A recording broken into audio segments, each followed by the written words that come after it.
nosso programa de estudo, Conhece a Ti Mesmo, uma reflexão espírita psicológica, ano 2.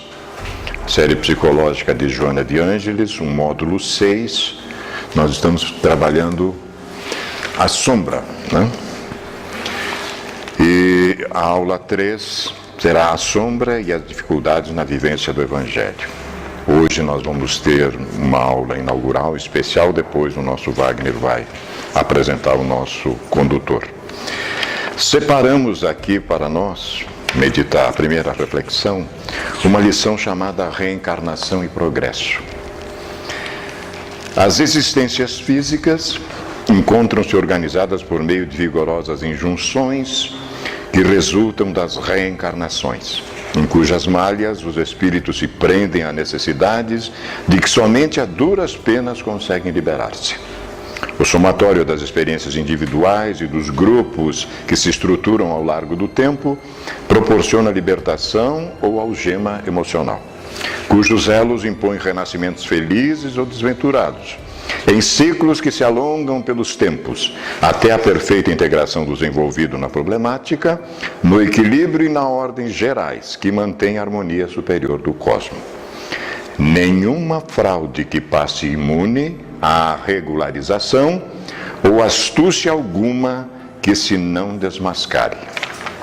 O espírito progride na escala evolutiva, adquirindo hábitos que lhe insculpe a angelitude mediante o buril do amor, gravando os caracteres da perfeição, enquanto aprimora a inteligência através das conquistas do conhecimento que o plenifica de sabedoria. São essas as duas asas que lhe permitem voar na direção dos alcantis, onde se encontram plenas a paz e a felicidade. Enquanto tal não ocorre, sucedem-se as reencarnações no círculo inferior das provações e expiações, assinalada pela dor e desventura, onde medram as paixões dissolventes e os interesses mesquinhos subalternos. Delenda Cartago. Cartago deve ser destruída. Catão, o antigo, com esse pensamento, terminava todos os seus discursos. Genericamente, essas palavras são empregadas quando se mantém no espírito uma ideia fixa pela qual se luta e a ela se retorna. Isso também, no correr do tempo, vai ser explicado. A glória, em qualquer realização, impõe o sacrifício das frivolidades e a renúncia às veleidades que devem ser substituídas pelo sangue do ideal, a verter abundante, fertilizando o solo da aspiração enobrecida. Os triunfadores no plano do espírito conduzem cicatrizes que se iluminam ao impulso do amor e deixam marcas de paz por onde passam. Heróis que se venceram a si mesmos, quiçá ignorados ou esquecidos, os seus feitos entre os homens, as personalidades, os egos enfermiços. São os mártires de todos os sonhos da humanidade, convertidos em realidades grandiosas, em cuja estesia passeiam as conquistas da inteligência, da beleza e dos sentimentos. Abrem eles as veredas para o conhecimento nas densas florestas da ignorância e rompem clareiras para o amor nas sombrias construções do ódio, onde se homiziam os verdugos do progresso humano, capitaneados pelo egoísmo, o orgulho e a insensatez, responsável pelos altos índices da infelicidade e do opróbrio que ainda campeiam entre as criaturas. Quando se desperta para a responsabilidade moral, são acionados os mecanismos do dever. E toda uma ordem de valores assoma, estabelecendo as prioridades para o burilamento interior, trabalhando-se a ética do comportamento que se altera, estruturando os preciosos recursos do bem, do bom e do belo. Nesse homem que se levanta para a verdade, rompem seus atavismos da imantação animal grosseira, liberando-a para a harmonia que Deus estabeleceu na criação, para possibilitar as relações psicofísicas e impedir os efeitos disteleológicos. Essa é uma citação de Leibniz. Não ocorrendo essa transformação, que é decorrência natural do impulso íntimo para a conquista da perfeição, o espírito perde o rumo da vida, mergulhando no corpo e dele se liberando através de automatismo que lhe produzem clarões de relâmpago e demoradas sombras de dor nas quais não lampejam a esperança nem a paz. A expressiva maioria das criaturas humanas ignora a experiência da evolução consciente, marchando sobre a ação dos impulsos automáticos muito lentamente, sem dar-se conta do progresso, nem se interessando por ele. Somente sob o açodar do sofrimento demorado é que a luz e o anseio de realização íntima que desobriga o homem de padecer angústia e desespero. A função do amor, que preside a vida, faz-se substituída pelo fenômeno da dor, que impele para a renovação. O progresso, portanto, é inevitável e dele ninguém foge, impedindo a própria evolução. Victor Hugo, Divaldo Franco, em 100 reflexões filosóficas, colocaram nos romances mediúnicos desse benfeitor querido. Boa noite a todos. Sejamos bem-vindos novamente. Retornamos hoje o nosso estudo da série psicológica de Joana de Ângeles, nosso primeiro encontro do ano de 2018. E é com muita alegria que nós estamos de volta e hoje com uma atividade especial, eu diria. A gente tem a presença de um grande amigo, trabalhador do movimento espírita, nosso amigo Eloy. E o Eloy vai conversar conosco sobre Jesus, o Evangelho e o Espiritismo. E depois da exposição do Eloy, nós vamos então tentar discutir e correlacionar com o módulo que nós estamos estudando, que é a sombra, ou seja, como a sombra dificulta ou prejudica, né, ou atrapalha a nossa real vivência do Evangelho de Jesus. Meus queridos amigos, muito boa noite. É realmente uma grande alegria estar aqui, ver esta casa cheia, como eu imaginava que estava realmente, e agradecer mais uma vez agora, publicamente, ao convite do Wagner, ao convite do Vanim, pela oportunidade de estar aqui compartilhando de algumas reflexões que nós temos feito e fruto também do amadurecimento destes anos de estudo da doutrina espírita, que não são muitos ainda, mas que já provocam dentro de nós assim, alguns insights. Então é realmente uma satisfação muito grande, né, de poder compartilhar isso com todos vocês, e a gente espera que as palavras que nós vamos proferir neste momento sejam úteis de alguma forma, de maneira geral, né, como estudantes da doutrina espírita que somos, e que seja particularmente útil a este estudo específico que tem sido trabalhado, né, já há 2 anos, segundo ano, né? Muito bem. Os Espíritos do Senhor, que são as virtudes dos céus. Qual imenso exército que se movimenta ao receber as ordens do seu comando, espalham-se por toda a superfície da terra. E semelhantes a estrelas cadentes, vêm iluminar os caminhos e abrir os olhos aos cegos. Eu vos digo em verdade, que são chegados os tempos em que todas as coisas hão de ser restabelecidas no seu verdadeiro sentido, para dissipar as trevas, confundir os orgulhosos, glorificar os justos. As grandes vozes do céu ressoam como sons de trombetas, e os cânticos dos anjos se lhes associam. Nós vos convidamos, a vós homens, para o divino concerto. Tomai da lira, fazei uníssono nas vossas vozes, e que num hino sagrado elas se estendam e repercutam de um extremo a outro do universo. Homens, irmãos a quem amamos, aqui estamos junto de vós, amai-vos também uns aos outros, e dizei do fundo do coração, fazendo as vontades do Pai que está no céu: Senhor, Senhor, e podereis entrar no reino dos céus. Meus amigos, eis aí a belíssima mensagem assinada pelo Espírito de Verdade, que faz a abertura do Evangelho segundo o Espiritismo.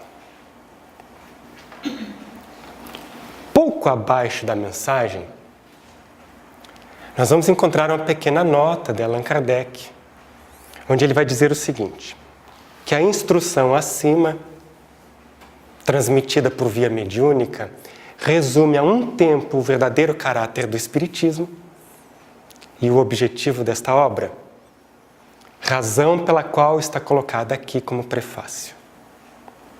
Então ele está dizendo, eu vou repetir com outras palavras, que ele tomou esta mensagem do Espírito de Verdade e colocou ali como prefácio abrindo o livro, porque ela expressa o verdadeiro caráter do Espiritismo,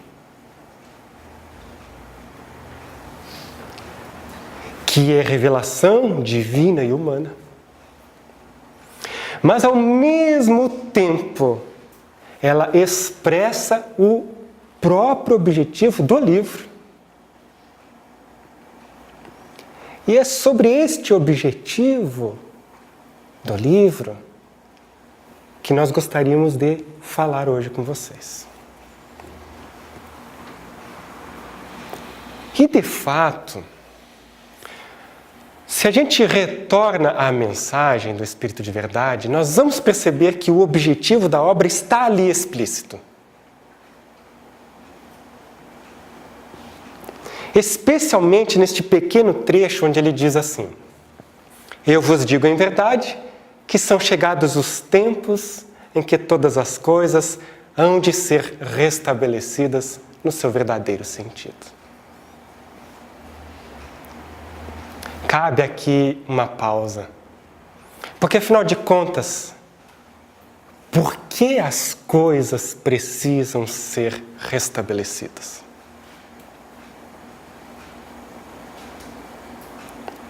A gente restabelece o que foi modificado. E ao longo destes mais de 2000 anos, a mensagem cristã foi modificada. Ela foi adulterada. O seu sentido original, mais puro, mais simples, esse foi ficando em segundo plano, ele foi se perdendo. Daí a necessidade de restabelecer. Mas é muito interessante que ele diz que são chegados os tempos. Chegou o momento em que isto precisa ser feito. É aí, então, que nasce a doutrina espírita, com a missão de recolocar as coisas nos seus devidos lugares. Com a missão de restabelecer. E então a doutrina espírita vem e vai se concretizar na Terra como o Consolador prometido por Jesus. Aquela promessa que nós vamos encontrar lá no Evangelho de João, especialmente no capítulo 14, quando ele está dialogando com os discípulos, já num certo tom de despedida, né? Ele vai dizer então: se me amais, guardai os meus ensinamentos. E eu rogarei ao Pai, e Ele vos enviará outro Consolador, a fim de ficar convosco até o fim dos tempos, e Ele vos ensinará todas as coisas, e vos fará lembrar tudo o que eu tenho dito. É claro que a doutrina espírita realiza a promessa do Cristo. Mas dentro desta missão que cabe à doutrina espírita, fica evidente também que existe um papel especial para a obra chamada o Evangelho segundo o Espiritismo. E à medida que a gente vai debruçando na obra, nós vamos compreendendo melhor como ela se encaixa no contexto da codificação e qual é essa função especial que ela representa dentro da missão dada à doutrina dos Espíritos.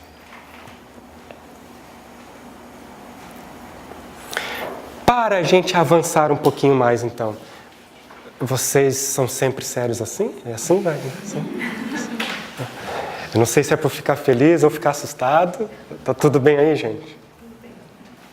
Então, para a gente avançar um pouquinho na compreensão deste objetivo da obra, a gente vai dar um passo adiante agora para a introdução do livro. As primeiras palavras de Allan Kardec nesta introdução dizem o seguinte: podem dividir-se em 5 partes as matérias contidas nos evangelhos. Olha só. Então, quando a gente lê os evangelhos, Lucas, Marcos, Mateus, João, quando a gente lê os evangelhos, didaticamente ele está falando, nós poderíamos dividir o conteúdo que está ali presente em 5 partes.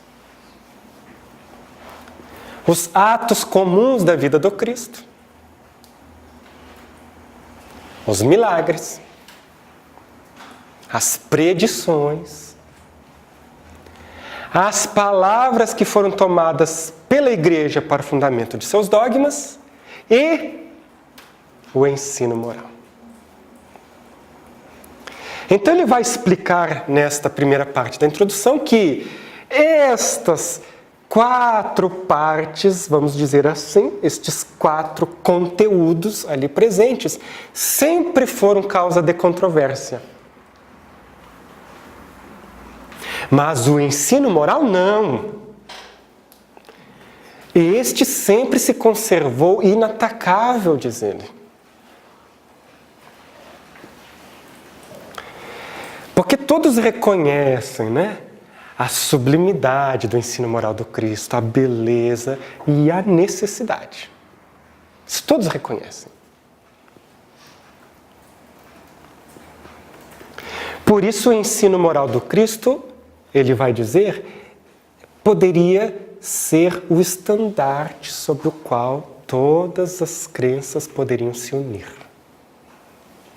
No entanto, o que acontece é que as crenças religiosas que nós conhecemos na atualidade, como nós conhecemos na atualidade, com todo o respeito que nós devemos a elas, é claro, mas o fato é que elas se apegam justamente às questões que são secundárias, às questões dogmáticas. E isso dificulta demais qualquer tipo de diálogo.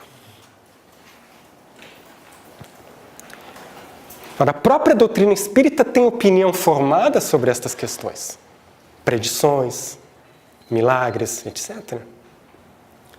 Mas quando nos apegamos a estas questões que são secundárias, a essência do Evangelho, que é o ensino moral do Cristo, fica exercendo, fazendo papel de coadjuvante. Não é assim? Agora, também é um tanto compreensível que o ensino moral fique em segundo plano, porque ele exige de cada um de nós um esforço. O ensino moral do Cristo, uma vez compreendido, exige transformações. Mudança de hábitos, mudança de pensamentos, de ideias, aspirações.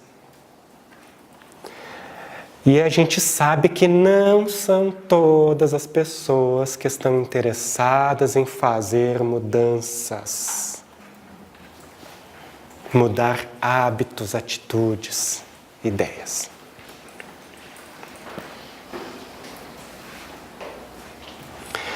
Vai dizer então Allan Kardec, um pouquinho mais adiante, uma afirmação muito interessante. Ele vai dizer assim: diante deste código divino, a própria incredulidade se curva.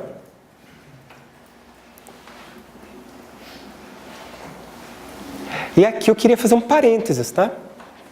Vai ser um pouquinho longo esse parênteses. Mas é porque nos chama muito a atenção o fato dele comparar o ensino moral, ele está falando do ensino moral, comparar a um código divino. Então eu abro aqui um parênteses, nós vamos agora abrir o Livro dos Espíritos, a gente vai lá dar uma corridinha, nós vamos chegar na questão 614, olha só, questão 614 do Livro dos Espíritos vai perguntar a Allan Kardec o seguinte: o que se deve entender por lei natural? O que é lei natural?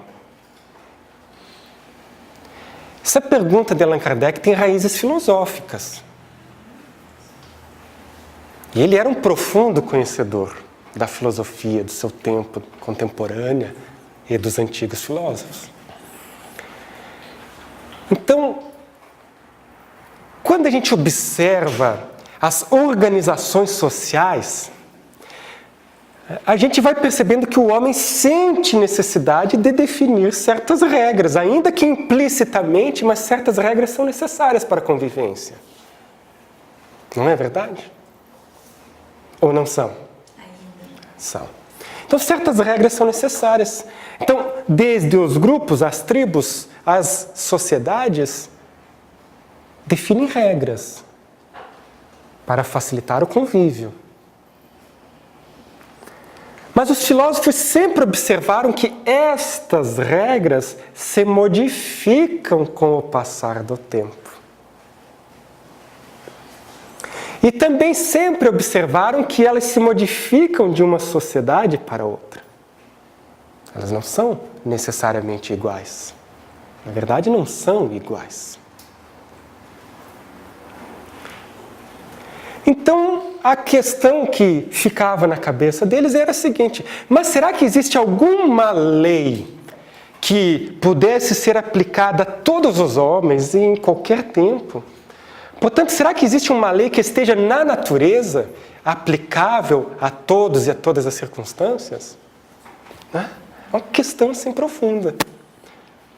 E a busca desta lei, então, que está na natureza, eles denominavam de lei natural, ao passo que a lei estabelecida pelos homens é a lei positiva.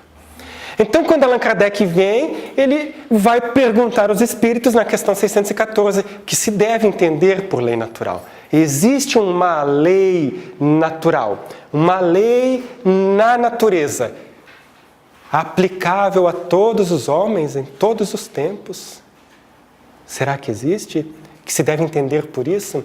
E aí os espíritos responderam: a lei natural é a lei de Deus. Isso é fantástico, né? A lei natural é a lei de Deus. Daí a gente já consegue deduzir então que a lei de Deus é a lei de todos os tempos. E para todos. Ele confirma isso nas questões seguintes. E os espíritos explicam para ele: sim, a lei de Deus é imutável, é eterna quanto o próprio Deus. Ela é imutável e eterna quanto o próprio Deus. Bom, mas então ele pergunta: o que se deve entender por lei natural? Eles disseram: a lei natural é a lei de Deus. É a única verdadeira para a felicidade do homem. E ele só é infeliz quando dela se afasta.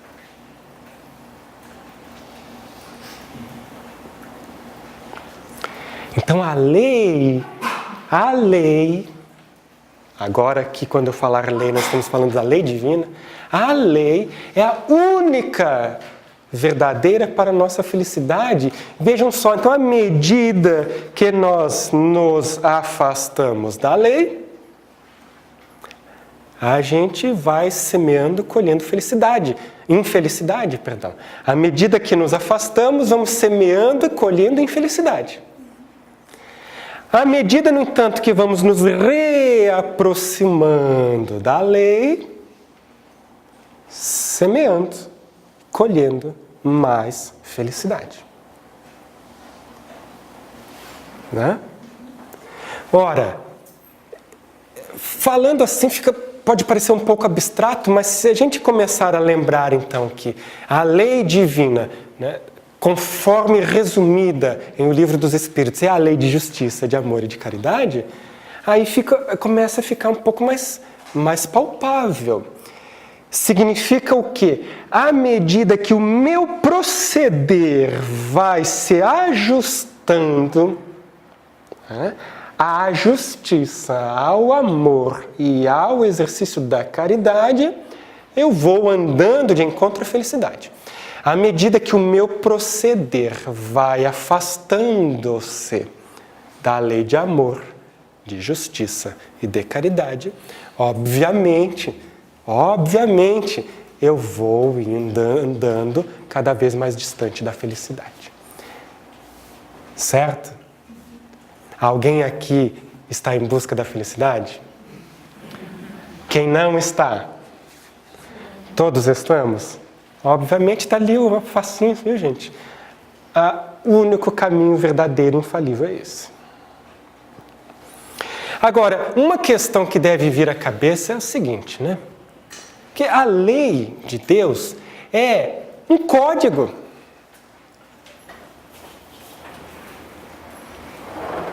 É um código. Mais ou menos como uma apostila. Uma cartilha, melhor dizendo, que vai me dando a direção. É comparável, por exemplo, ao Código de Trânsito. O que é o Código de Trânsito? É uma regra. É uma lei que define as regras, né? Como eu devo me comportar ou deixar de me comportar? Quando? Quando estou inserido no trânsito. O Código de Defesa do Consumidor é uma lei, um conjunto de regras de proceder que estabelece as relações de consumo e prestação de serviço ou de produtos. Não é isso? Então, quando se aplica o Código de Defesa do Consumidor? Quando que se aplica esta lei? Quando nós estamos inseridos nestas relações. A lei divina é um código, uma regra de proceder. E quando que este código se aplica? É quando eu estou no trânsito? No trânsito não? Também? Então quando é que se aplica? É em todas as circunstâncias. Em todas as circunstâncias da vida. Mas aí eu ia dizendo para vocês que uma pergunta muito natural que deve surgir neste momento é o seguinte: então existe uma lei, existe uma regra de proceder que vai me conduzir à felicidade. Isso é maravilhoso. Eu devo me ajustar à lei.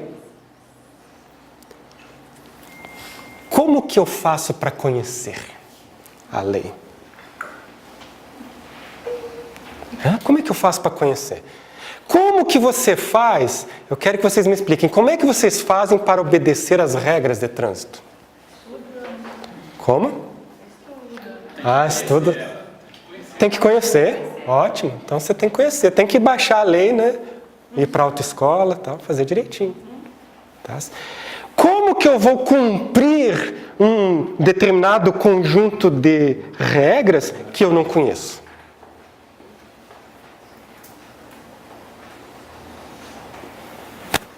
Então eu preciso conhecer.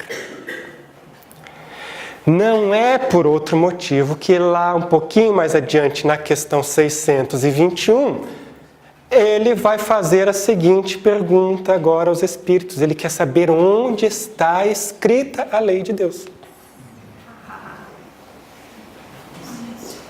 Porque é do interesse de todos conhecê-la, já que ela é a única verdadeira para a nossa felicidade. E qual foi a resposta? Na nossa consciência. Na consciência. Então eles responderam, é uma resposta muito curta, na consciência. Ela é muito curta, ela é muito impactante, surpreendente no primeiro momento. E depois muito lógica, na verdade. Que ela deveria mesmo estar na consciência. Não poderia estar em outro lugar. Então a lei de Deus, ela está escrita na consciência. E sendo assim, 2 aspectos a gente deve considerar, né, nesta resposta. Primeiro,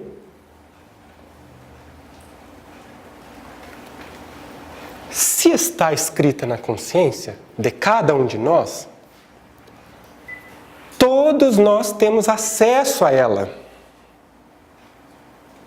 Ou todos nós podemos ter acesso a ela. Não é bom isso? Vocês acham que isso é ruim? Isso é ótimo, porque é justo. Exatamente, é justo. Então o Criador nos cria, Ele nos lança para a vida. Estamos destinados à felicidade e Ele dá os instrumentos necessários para cada um. Então ela está escrita na nossa consciência, na minha, na sua, e sendo assim nós temos a possibilidade de acesso à lei, de conhecê-la. Agora tem um outro aspecto, né? Que a gente também pode considerar aqui. Se ela está escrita na nossa consciência, nenhum de nós pode, né, alegar desconhecimento da lei. Era melhor enquanto estava no livro, né? Quando estava no livro era mais fácil, né? Mas muito mais fácil. Eu não li ainda. Claro, eu não li. E Wagner, tu está fazendo esse comentário e parece absurdo, tá? Estou contando uma mentira, mas não é. Eu conheci uma pessoa que ela disse assim, ela olhou uma vez o livro dos médiuns assim, não, eu não quero ler porque eu não quero saber. Bom, aí eu não quero saber, eu não sei, né? Eu não sei, então não preciso me preocupar com isso. Tá? Não preciso me preocupar. Então, vocês vejam só. Então, esses 2 aspectos, gente, está escrito na consciência, então eu tenho acesso. Ótimo, isso é maravilhoso. Mas, por outro lado, eu também não posso alegar ignorância da lei, né, porque ela está gravada em mim. Aí eu quero largar aqui uma deixa, algo para estudo realmente, e depois para discussão, Wagner nos auxilia e tudo mais. Vale a pena também a gente compreender que quando os espíritos disseram que está escrito na consciência, vejam só, eu não tenho como saber como é que foi aí o processo de gravação da lei na minha intimidade. Na nossa intimidade, isso não está acessível para nós. Foge à nossa capacidade até de especulação. Mas os espíritos utilizaram a palavra consciência aqui, em que acepção? Aquela percepção, aquela capacidade que nós temos de discernir o que é moralmente certo, o que é moralmente errado. É nesta significação, né, que eles usaram ali a expressão, está escrita na consciência. Então, traduzindo em outras palavras, quer dizer o seguinte, ó. Na verdade, todos nós sabemos se estamos agindo corretamente ou não. Ou pelo menos todos nós sabemos a nossa verdadeira intenção, se ela realmente é boa ou não é.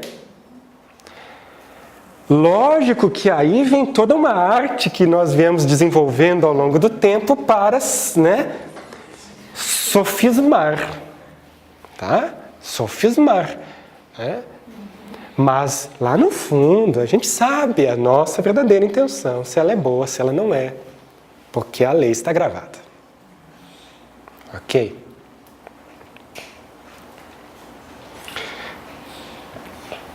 Se está na consciência de cada um de nós, uma lei que é toda de amor, uma lei que é capaz de nos conduzir à plenitude, à felicidade, então o que foi que deu errado? Né? O que foi que deu errado? O que deu errado é que a gente, isso é dos espíritos, mais uma vez, um pouco mais adiante, eles vão explicar a Allan Kardec. O que deu errado, não escreveram assim, eu estou falando, o que deu errado é que a gente frequentemente ignora a consciência. É simples assim. Frequentemente ignoramos a consciência, então daí dá errado mesmo, porque ela vai ditar, mas eu ignoro. Ok? Isso é que tem dado errado. E eu estou falando da nossa vida individual aqui, que por consequência afeta toda a sociedade, a nossa convivência, né?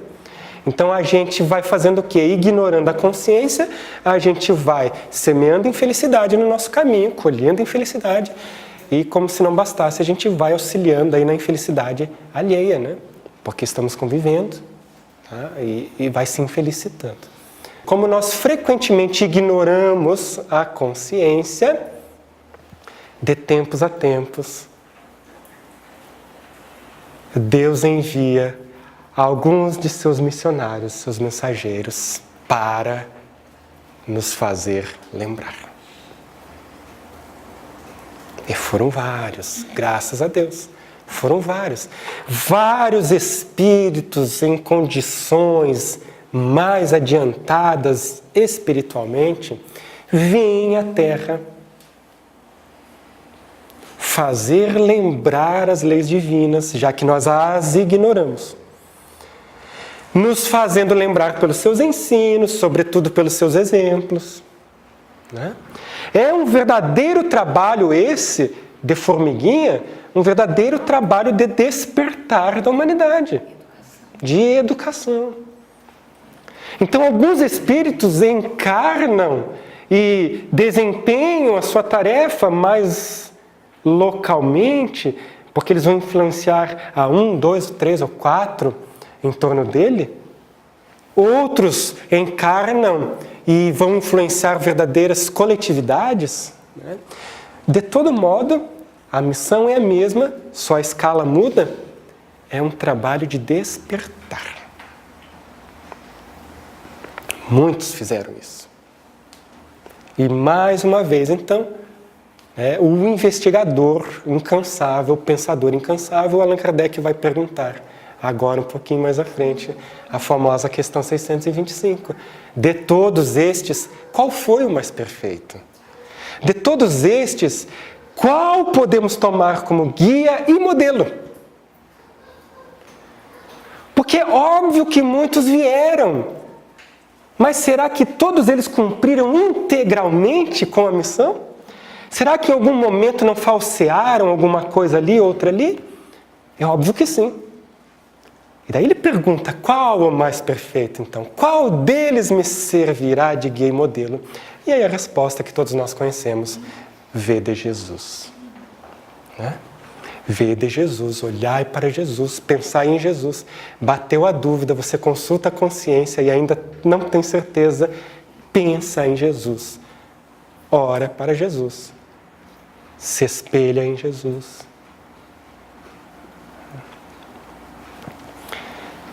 Aí, mais uma vez, virá uma nota dele um pouquinho abaixo, linda por sinal, onde ele vai dizer o seguinte: olha, sendo Jesus o Espírito mais perfeito que Deus ofereceu ao homem para lhe servir de guia, de modelo, vejam só, o seu ensino é a expressão mais pura da lei do Senhor. O seu ensino é a expressão mais pura da lei do Senhor.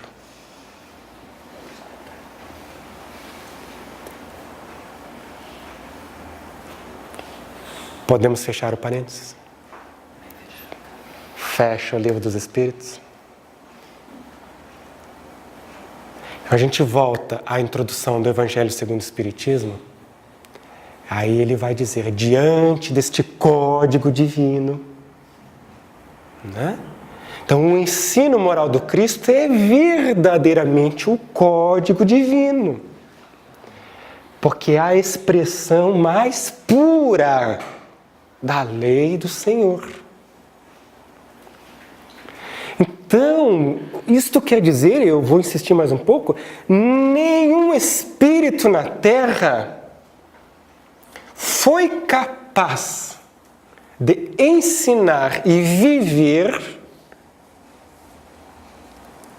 a lei divina com tamanha plenitude e pureza como ele viveu. Vocês conseguem, sim, pensar na dimensão e no alcance disso? Né? No alcance disso? Então, expressou pelo ensino,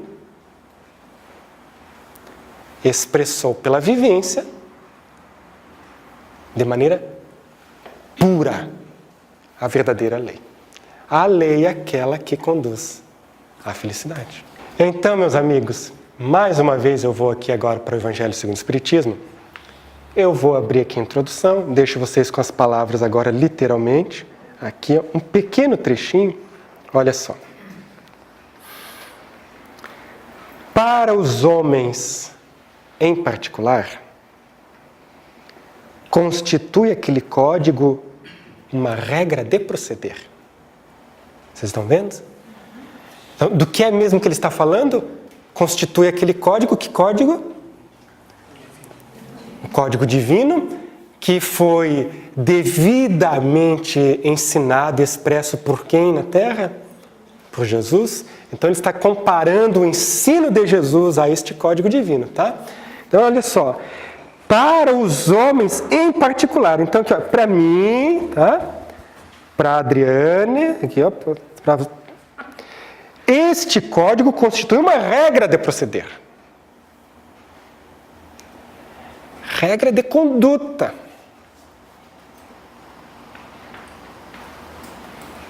Lembra lá no trânsito? Zé. Você pode até substituir lá praticamente o código de trânsito com vantagens, inclusive. Mas a necessidade da lei humana, um dia conversávamos sobre isso, inclusive numa ida lá para Curitiba, não sei se vocês recordam. O Wagner comentava, o problema é que a gente precisa das leis humanas. Que nós não somos autônomos, né? Nós não somos autônomos. A gente, se não tem a regra, se não tem a cerca delimitando o caminho, a gente facilmente... Lógico. Uma regra de proceder que abrange todas as circunstâncias da vida privada e da vida pública. Eu gosto muito também desta parte, que faz pensar bastante, porque é da vida privada e da vida pública. E aí a gente vai ter que levar até as últimas consequências, né? Então não importa, inclusive, se eu estou trancado no meu quarto, sozinho. Mais privado do que isso não é possível, né? E ainda assim este código se aplica, porque mesmo que seja de mim para comigo mesmo, e de mim na relação com Deus, o código se aplica. Como ele vai se aplicar da porta afora na convivência com as pessoas, na vida pública, né? Nas nossas relações. A regra continua sendo a mesma. Continua sendo a mesma. E o mais interessante também, uma coisa muito interessante também, é que, como o ensino do Cristo é a expressão da lei divina, e a lei divina é eterna como o próprio Deus, significa que ela não mudou de ontem para hoje, né, gente? Ela não mudou de 2000 anos para cá. Então, a notícia ruim é que a porta continua estreita. Ela continua estreita, não houve nenhuma reforma nesse tempo. Compreende? A exigência, o nível de exigência continua o mesmo. O que significa isso? Significa o quê? Que à medida que eu vou compreendendo esse negócio, eu vou compreendendo o ensino moral do Cristo, à medida que eu vou mergulhando na minha autoevangelização, né? Eu vou percebendo que o nível de autoenfrentamento vai ficando difícil. Aquilo vai ficando exigente dentro de nós. Não são todas as pessoas que conseguem encarar este grau de autoexigência que a gente começa, né, a fazer a partir do momento que o Evangelho vai ficando cristalino diante dos olhos. É difícil mesmo. Mas então, voltando ao livro, para a gente não dispersar muito, eu não dispersar muito, né? Então, em todas as circunstâncias da vida privada e da vida pública, o princípio básico de todas as relações sociais que se fundam na mais rigorosa justiça. Que é exatamente o que a Ariana falou antes. O princípio das relações mais justas em sociedade é a lei divina.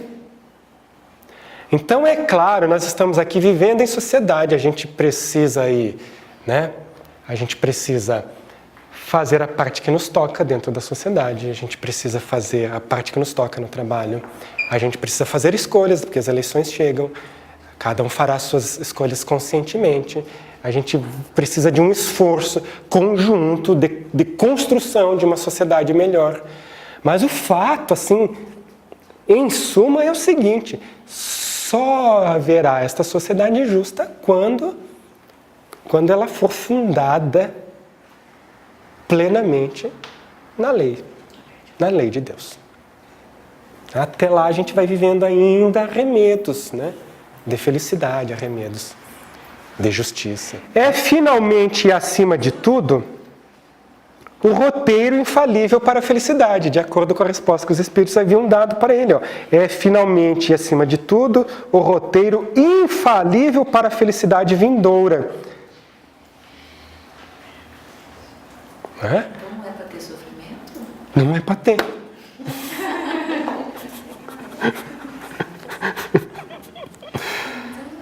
Então, é um roteiro infalível para a felicidade vindoura. É óbvio que a gente, então, precisa compreender o quê? Que enquanto espíritos imperfeitos que somos, vivendo em um mundo que é de provas e expiações, um mundo imperfeito também. Ainda que a gente se ajuste, ao máximo à lei divina, nós ainda estamos imersos em um mundo imperfeito. E aí tem todo o kit de vicissitudes que fazem parte deste mundo. Eu digo lá nos grupos de estudo para o pessoal, o kit reencarnatório. Isso a gente não consegue evitar. Estamos num mundo imperfeito, então a gente sente, A gente sente o peso de um mundo materializado, de um mundo imperfeito.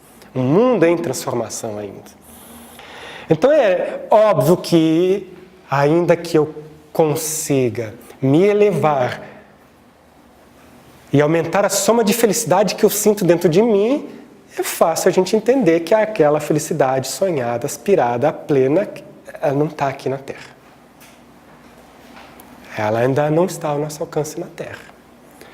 Mas a partir do momento que nós temos a certeza da vida futura, aí passa a fazer todo o sentido o ensino do Cristo, porque é uma felicidade prometida para hoje, mas fundamentalmente para a vida futura.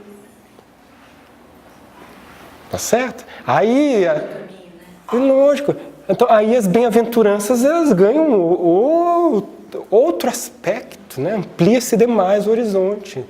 Então, bem-aventurados os brandos e pacíficos, porque herdarão a terra. E eu sempre me perguntava, mas quando é que vai herdar a terra, a criatura? Porque quantos homens pacíficos e brandos a gente tem visto aí que morrem sem herdar coisa nenhuma? Vai herdar quando? Isso é para o futuro. Então ele vai encerrar este parágrafo dizendo: essa é a parte que será objeto exclusivo desta obra. Cheguei no final do parágrafo.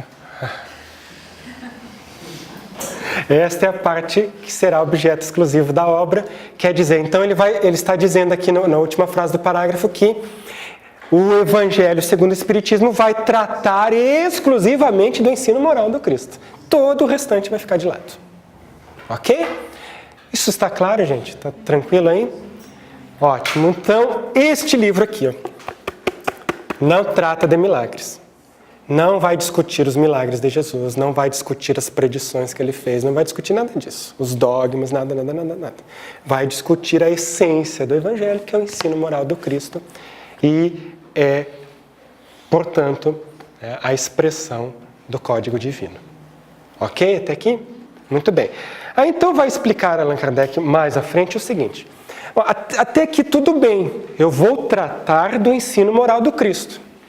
Mas muitos livros já foram escritos sobre isso. Porque esse aqui não é o primeiro, né? Muitos livros já trataram desse assunto. Então o que há de diferente aqui? O que há de diferente aqui? Aí ele vai começar a traçar realmente o objetivo da obra. Primeiro, o que há de diferente aqui era o desejo de colocar o ensino do Cristo ao alcance de todos. Compreensível por todos. Entende? Porque Jesus falava, a sua fala era carregada de símbolos, né? Parábolas. Então o desafio inicial era traduzir tudo isso, extraindo dali o ensino moral, colocando ao alcance de todos. Você ia falar uma coisa? Ok, gente? Então, essa era a meta principal do livro. E para isso ele tinha uma carta na manga, né? A carta na manga era a doutrina dos espíritos. O que quer dizer? Quer dizer que a partir do momento em que os princípios da doutrina espírita estavam devidamente consolidados, vocês estão entendendo por que o tempo necessário? Né? Livro dos Espíritos, 1857, Evangelho segundo o Espiritismo, 64, 7 anos depois. Livro dos Médiuns, para dar toda a base. Livro dos Médiuns no meio. Né? Então, desde o momento em que os princípios estavam devidamente consolidados, gente, que princípios esses? Os principais, aqueles mais elementares. Deus, a imortalidade da alma, a comunicabilidade com os espíritos, a pluralidade dos mundos habitados, a pluralidade das existências, né? A reencarnação. Então, desde que os princípios estavam devidamente estabelecidos, estes princípios davam o suporte necessário para uma nova interpretação do ensino de Jesus. Então, o ensino de Jesus passou a ser interpretado a partir de um novo prisma, a partir de um novo olhar. Porque novos elementos foram acrescentados. Que elementos são esses? A reencarnação, por exemplo. Vocês conseguem entender que se eu interpreto o texto evangélico excluindo a reencarnação, ela vai ter uma interpretação bastante limitada, ao nosso ver, né? Nós espíritas. Agora, a partir do momento em que eu coloco aqui embaixo a reencarnação, a interpretação se amplia. A compreensão do ensino moral de Jesus se amplia. Ela tem outro significado. O horizonte passa a ser diferente. Vocês entendem? Então, esse foi o trabalho dele. A partir da doutrina espírita, interpretar o ensino do Cristo da maneira mais clara possível para colocá-lo ao alcance de todos. E aí ele vai mais adiante dizer o quê? Ainda. Para que tudo isso? Né? Ok. Vou reinterpretar, vou reanalisar à luz da doutrina espírita. Isso vai chegar às pessoas. Para quê? Para quê? Então, mais uma vez, a gente vai recorrer aqui ao texto. Ele vai dizer assim, ó, esta obra é para uso de todos. Porque dela todos podem aurir os meios de ajustar, os meios de conformar com a moral do Cristo o respectivo proceder. Essa é que é a questão, né? Que o nosso proceder se reajuste à moral do Cristo, consequentemente se reajuste à lei divina. Tem sido sempre aí a nossa dificuldade. Sempre foi a nossa dificuldade, é a vivência do Evangelho. E o que é mais lindo aí nessa colocação de Kardec, Eloy, se você me permite, é que por muito tempo, mas muito tempo, nós precisávamos de intermediários para nos conduzir a Deus e às suas leis. E com essa frase, Kardec ressignifica isso dizendo, é você direto. Você busca, o acesso está aí e você se conecta com essa lei. Não precisa de ninguém fazendo o processo com um monte de coisas e rituais e isso e aquilo. Né? Intermediários. Intermediários. Sai da dependência. Perfeito. Vai para a autonomia. Vai para a autonomia, lógico.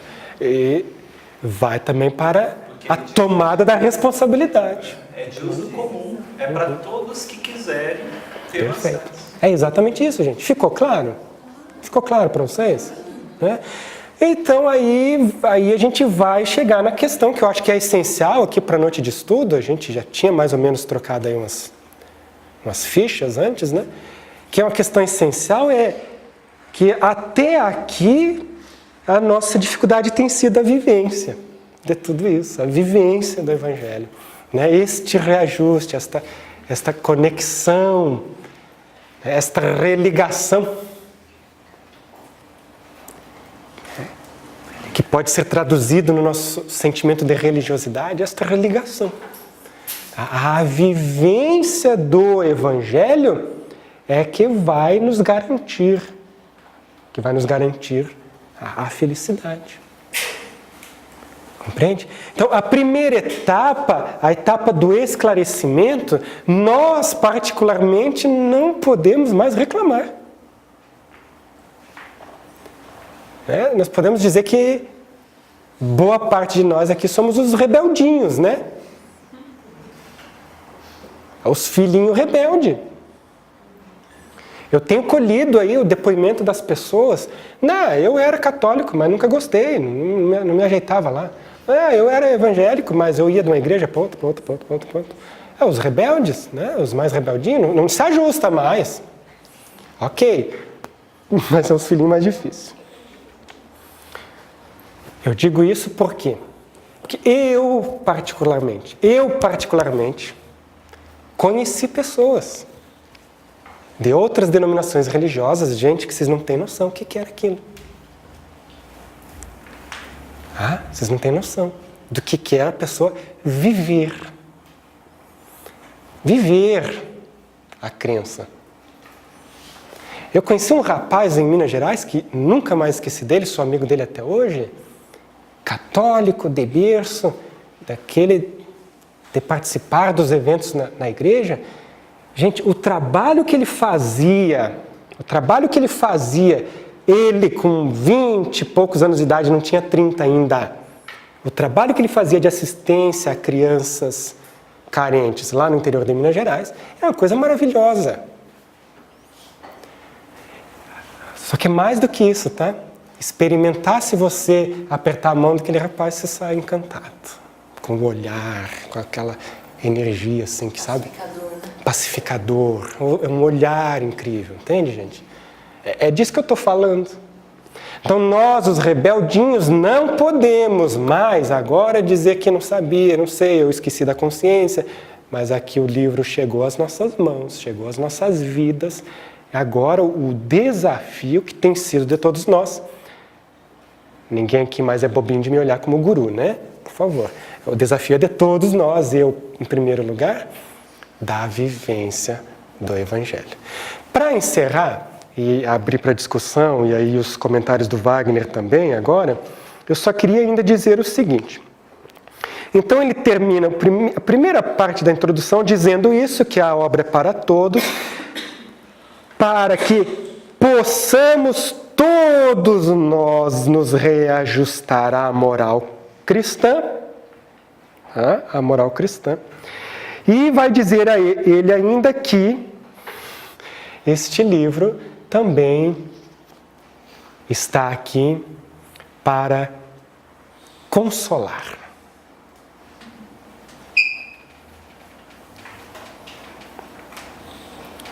Daí fica fácil você entender, quer ver? Alguém aqui já sentiu alguma vez aquela pedra colocada no seu caminho por um adversário gratuito, por um inimigo? Se você já sentiu ou sentiu um dia, eu te recomendo a leitura do capítulo Amai os Vossos Inimigos. Você vai entender. Alguém que já sentiu a dor da perda de entes queridos, foram antes do que você esperava, a saudade está doendo. Meu reino não é deste mundo, é o capítulo. Já sentiu as dores do corpo, da alma, as mágoas, as traições, as aflições? Capítulo 5, Bem-aventurados os aflitos, e você vai entender o que a gente está querendo dizer. A dor vem, cria dentro de nós uma sensibilidade a mais. Ela desperta uma sensibilidade que a gente não tinha, ou que estava adormecida. E o ensino do Cristo aí passa a ter um significado especial. Então, quando eu leio Bem-aventurados os aflitos, aquilo vai tocar na minha alma. Porque eu já sei o que é aflição.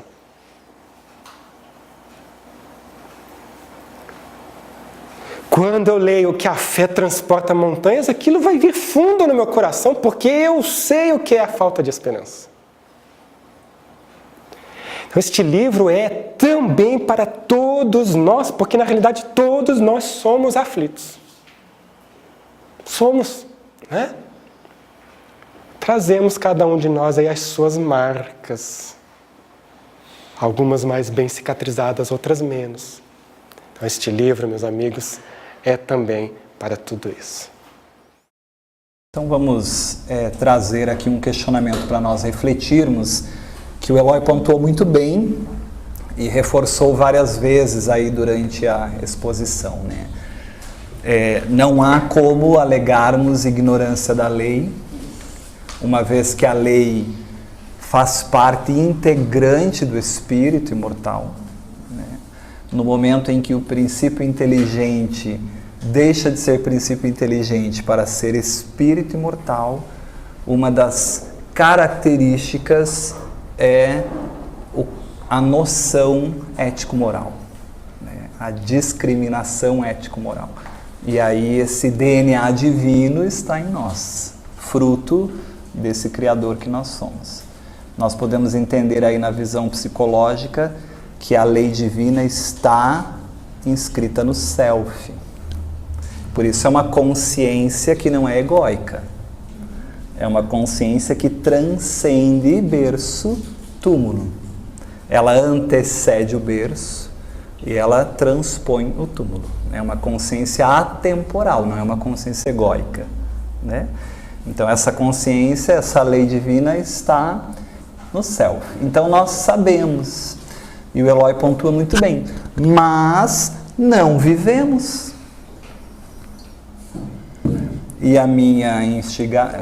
o meu instigar é: por que essa dificuldade em vivenciar? Porque mesmo apesar de saber, a gente tem uma dificuldade muito grande em vivenciar. Quem nos ajuda aí a trazer isso um pouquinho? Compreendem a questão? Me lembro de Paulo de Tarso, né? O bem que eu quero fazer, esse eu não faço. Porém, o mal que eu não quero, porque eu já conheço a lei, esse eu ainda faço. Então tem alguma coisa em nós, na nossa composição, que é muito superior a simplesmente o querer fazer. Que é o que é a maior totalidade nossa. Senão o próprio inconsciente, como a gente estuda, não é verdade? Mas o que há nesse inconsciente, ou vamos pensar em termos espíritas, o que há nessas heranças multimilenares do espírito imortal que nós trazemos em cada reencarnação, que dificulta essa vivência? A psicologia vai dar um nome a isso: sombra. A maior dificuldade para a gente vivenciar o Evangelho, para a gente viver e fazer, é ainda o aspecto sombrio, ignorado em nós. Que justamente por ser ignorado, tem um poder imensurável e desgovernado. Porque eu não tenho controle sobre ele. E o nosso papel talvez seja, com esforço, vencer essa enxurrada que vem desse conteúdo inconsciente, dizendo: continue, Wagner, com esse comportamento. Afinal, foi assim que você se comportou nas últimas 10 existências. Isso está forte em você. Continue fazendo isso. E esse conteúdo sombrio vem. Mas vai chegar uma hora que eu vou ter que vencer isso. E para eu vencer isso, eu vou ter que fazer o quê? Esforço. Essa felicidade que a gente busca quando a gente pensa assim: bom, então eu vou seguir as leis para ser feliz. Às vezes é uma felicidade egóica que a gente quer. E aí não vai ser feliz mesmo. Porque não é essa felicidade que Jesus promete. E aí que entra a desesperança. O Arthur Valadares fala dessa mesma exposição que eu estava comentando com o Eloy. Por que tanta desesperança na atualidade? Porque tem se investido na falsa felicidade. Então, como vai-se em busca da porta larga, achando que é a felicidade real, né? Então, na posse do ouro, né, dos títulos, daquilo que a sociedade entende como sendo importante. E que se a gente bobear, nós vamos nessa mesmo. Não precisa nem muito esforço, né? Então, como nós demandamos muita energia para isso, pensa o quanto que você tem que trabalhar para encher a sua conta bancária. É energia, literal mesmo. A hora que você consegue lá as aquisições de tudo que você entendia como sendo o auge, você está exaurido, não está? Vazio. E não está feliz, vazio. E aí o que você fica? Desesperançoso. Porque você investiu em tudo que era dito que era felicidade. Mas cadê? Que eu não estou feliz, eu estou insatisfeito e cansado, né? Então, tem se explicado a desesperança, a descrença da atualidade, até com o aumento da taxa de suicídio entre os jovens e de depressão como os níveis mais alarmantes de todos os tempos, por conta da desesperança. É um ego desconectado da sua real finalidade existencial, que é o self. Quando a gente trabalha self, quando trabalhamos, nós falamos que uma das funções do self é a função teleológica. Lembram disso? Lembram que é isso? Dar um sentido à vida. Quando o ego não se conecta a um sentido existencial, ele vai viver para as questões materiais, simplesmente. Mas toda vez que o ego não se conecta ao self, não há plenitude existencial. Por isso eu tenho tudo, materialmente falando, mas estou vazio do que dá sentido à vida. E essa conexão do ego, esse olhar forçoso que o self impõe ao ego, essa personalidade temporária, para olhar para os valores reais, e despertar para as leis divinas que estão ali, é um trabalho que nós vamos ter que fazer. É intransferível, porque é da própria lei. Mas há essa herança, né, esse fruto aí de todo esse inconsciente multimilenar desse espírito imortal, que a gente pode chamar assim de heranças instintivas, né? Que já vem meio que instintivamente no nosso comportamento, que Joana de Ângeles vai dar um termo interessante para isso, vai chamar de atavismo. A gente fez tanto isso ao longo de tantas existências que é meio automático fazer de novo. É mais ou menos assim, errou tanto que a chance de errar de novo é tão grande que tem que estar muito desperto, senão, falha de novo. Né?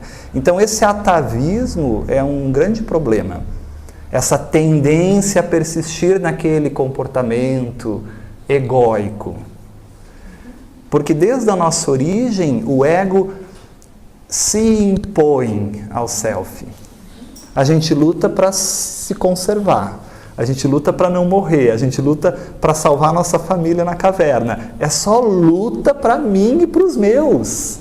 Então a gente está agora nesse mundo, há sei lá quantas existências depois, continuando a lutar para mim e para os meus. Mas porque eu permito. Né? Porque ninguém cria em mim algo que eu não tenho. Né? Ele só vem, isso aí já está no Wagner. A agressividade, a falta de paciência já está nesse espírito. Quando tiver oportunidade, a gente cola nele e incentiva. E aí, às 6 da tarde, eu estou na Brasil, quero fazer um retorno, vem, né? Agora está convidativo. E aí vem a escala dos responsáveis que eu vou abençoando, né? E a gente faz a sintonia. Mas olha a continuação. Bom, então não tem jeito, né? Eu já trago isso, sou ajudado ainda, o empurrãozinho para continuar errando, né? Então seria uma fatalidade muito grande. E não é assim, né? Então os espíritos esclarecem. Não há, porém, arrastamento irresistível. Olha lá. Então agora muda completamente.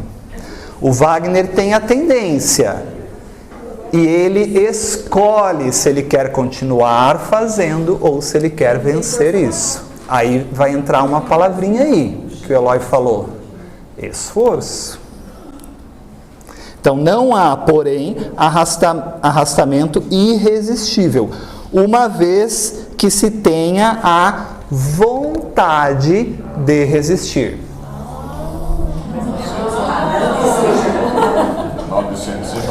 Mas depois eu me lembro que acho que no Evangelho não tem uma coisa assim, mas quão poucos dentre vós fazem esforços, não tem? É no Livro dos Espíritos ou é no Evangelho? Livro dos Espíritos. Pode pegar 909. E eles terminam, né? Lembrai-vos de que querer é poder. Então aí a gente mata a questão, pessoal. Então eu sei, mas por que eu não vivo? Porque eu não tenho vontade de viver. Porque eu não me esforço para viver. Porque é mais cômodo continuar no atavismo multimilenar que eu trago comigo. Consegue entender? Porque eu vou ter que me esforçar para mudar um comportamento em mim. E isso demanda porta estreita.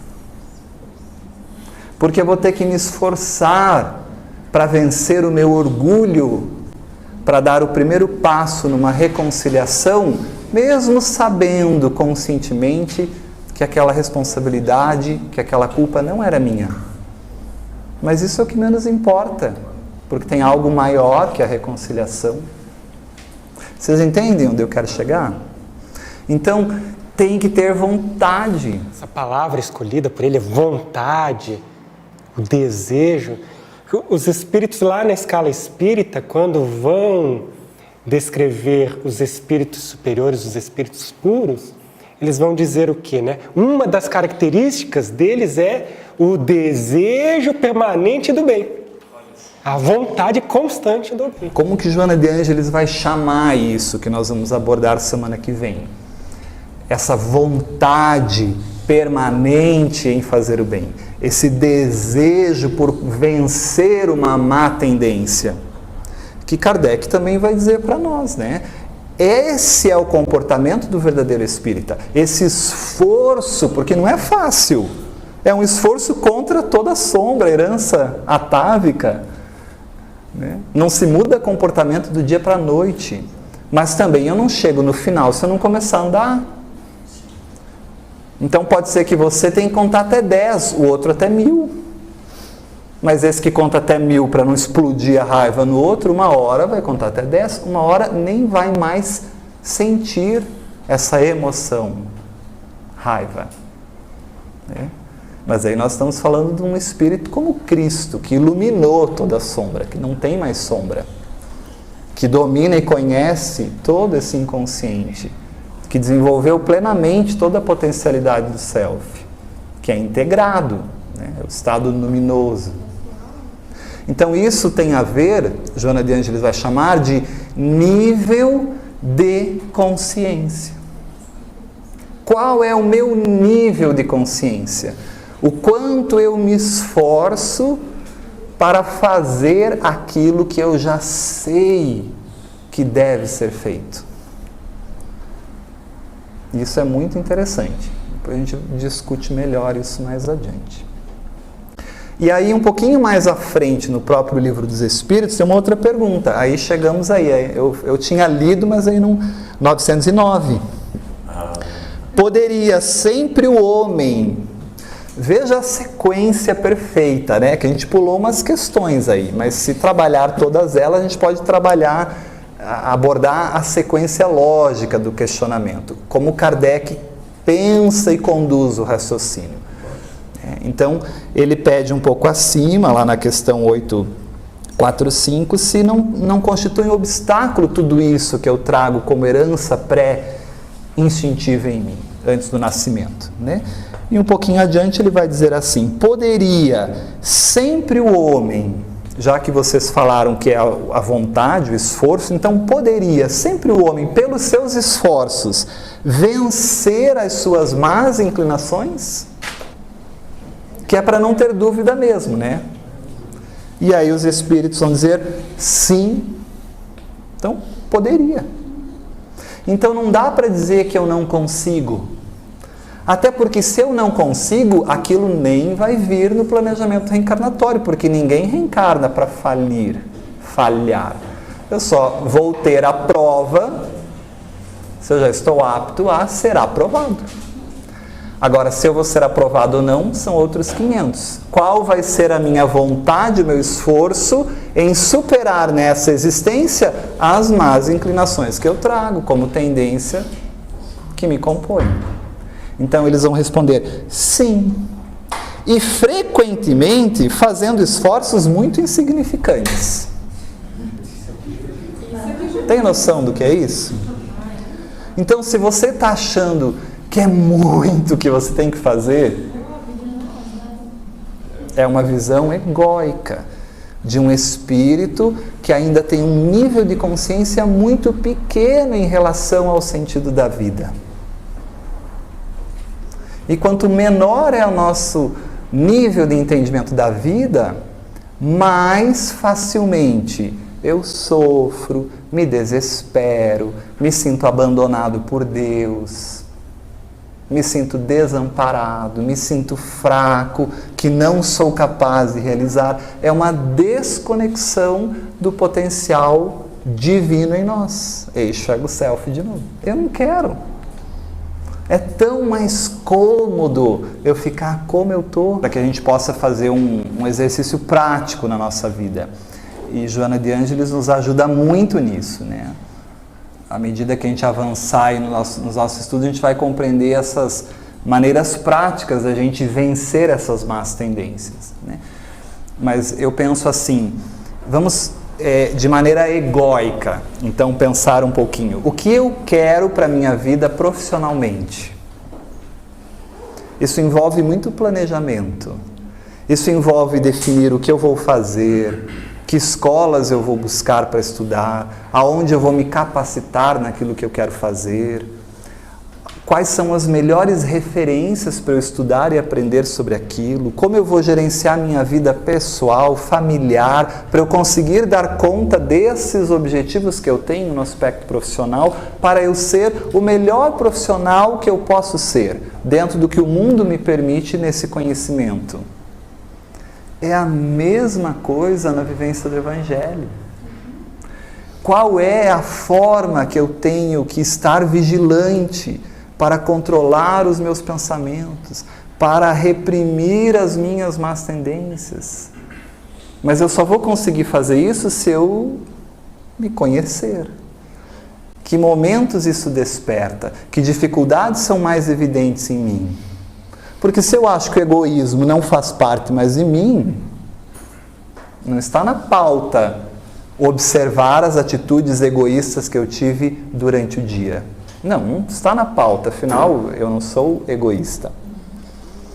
Então o autoconhecimento nos ajuda primeiro, gradativamente iluminando a sombra, reconhecendo o mal dentro de nós, os inimigos dentro de nós, os demônios internos.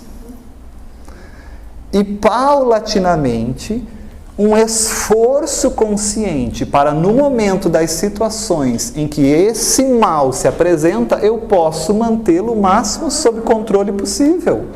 Esforço para controlar as más tendências, sem pensar que eu vou ser o Cristo já nessa existência, e nem na outra, e nem daqui umas 10.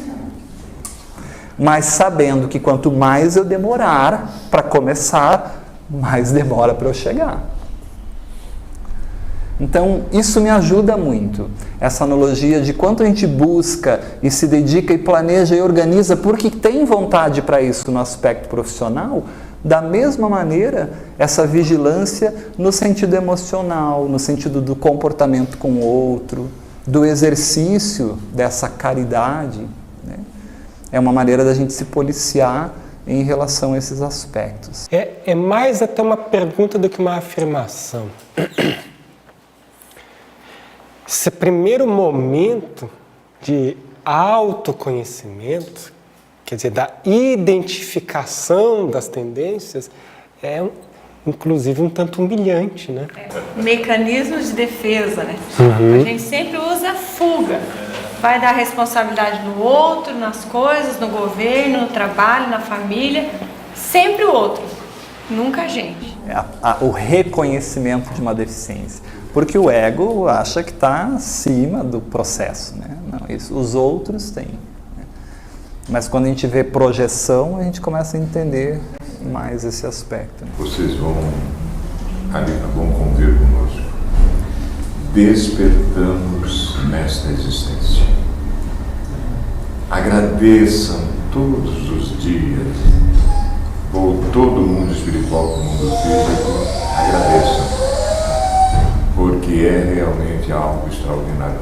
Agora falta iniciarmos, darmos os passos nessa direção, porque despertamos esta existência, as outras nós ainda estávamos dormindo.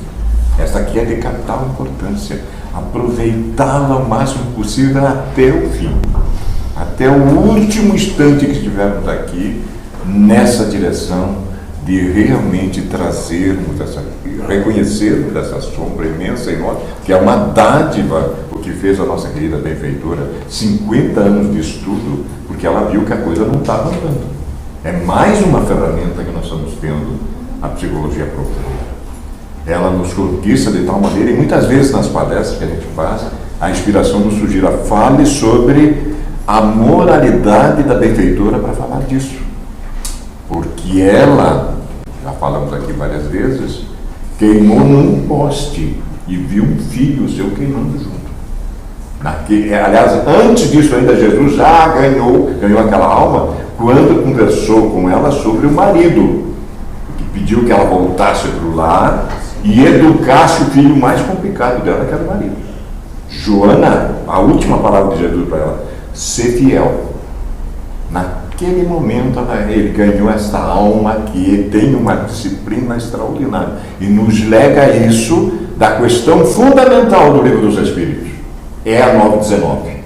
Ela escreve 16 obras para nós que nos ilumina sobremaneira. Nós temos mais esta ferramenta. Desdobramento desta obra iluminada que é o Evangelho segundo o Espiritismo. Então, nesta encarnação, nós nos deparamos com isso. Qual é a nossa alternativa? A prefeitura se utiliza, a partir de Jesus, iluminação interior, 2006. Aí, e olha, isso aqui a gente fez um seminário com o Divaldo lá na FAG que saltou fumaça, entendeu? A obra já é uma perfeição, mas caiu em desuso. Aí ela volta em 2017, em busca da iluminação interior. Ela volta, ela usa isso, tem vários livros, eu tenho visto isso, né? Então é interessante, porque a gente realmente esquece, né? Vai deixando, vai ligando para coisa. E como é que a gente vai alegar? Já pensou quando eu desencarnar e ver os 2 livros na minha frente assim? Desencarna de novo. Não finaliza nunca, né? A gente poderia discutir. Fiquem tranquilos, nós vamos continuar aprofundando isso. A sombra é densa, é grande, a gente ainda vai longe nesse módulo. Mas eu, em nome do grupo, eu gostaria então de agradecer mais uma vez ao nosso querido amigo Eloy. Eloy, muitíssimo obrigado pela sua presença, pela maravilhosa exposição que você fez. Eu falo que o Eloy tem uma didática impressionante, né? É uma historinha que você vai acompanhando e no final você está pronto, cheguei ao resultado, né? Então, muito obrigado por essa contribuição. Você é um amigo querido nosso, está sempre aberta a porta desse grupo para quando você quiser. Quando você estiver estudando algo que acendeu uma luzinha, isso aqui tem a ver com Joana, com psicologia, venha para cá, compartilhe conosco. Não precisa de convite, você se convida e a gente encaixa você aqui. Vai ser um prazer tê-lo quantas vezes você quiser. Obrigado demais pela presença.